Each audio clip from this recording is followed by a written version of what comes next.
A Texas man faces up to life in prison for trying to have sex with who he believed was a 13-year-old girl. Instead, he was talking to an undercover officer who used a de-aged photograph of herself when talking to him. Fox 4's David Sintendry takes a deeper look at this investigation. David.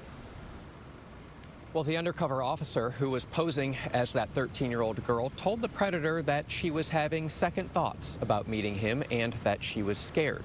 The predator told her that she was being whiny and needed to relax. Ultimately, he drove more than an hour to meet her at a park, but was met by law enforcement.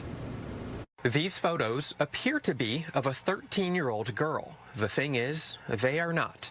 They are photos of a police officer in the West Texas city of Snyder, but altered to make the officer appear younger, which led to a child predator being arrested and now convicted after he tried to meet for sex at a park with liquor and candy. So it's just another example of law enforcement taking advantage of the advances in technology to better use these sting operations. Attorney Toby Shook is not affiliated with this case. I mean, before they would use either photos that they just had in stock, something like that. Federal court documents reveal the officer created a social media profile in February, posing as a 13-year-old girl. 38-year-old Jose Luis Espinoza Jr. reached out to her discussing sexual activity while requesting photographs. The officer sent photos of herself, but used age-regression technology to appear younger.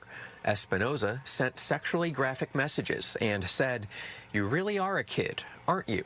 Guys get locked up for talking to girls like you." On February 7th, Espinoza was arrested at a park where he told the undercover officer to meet him for sex. He was found with a promised bottle of whiskey, as well as a bag of Skittles.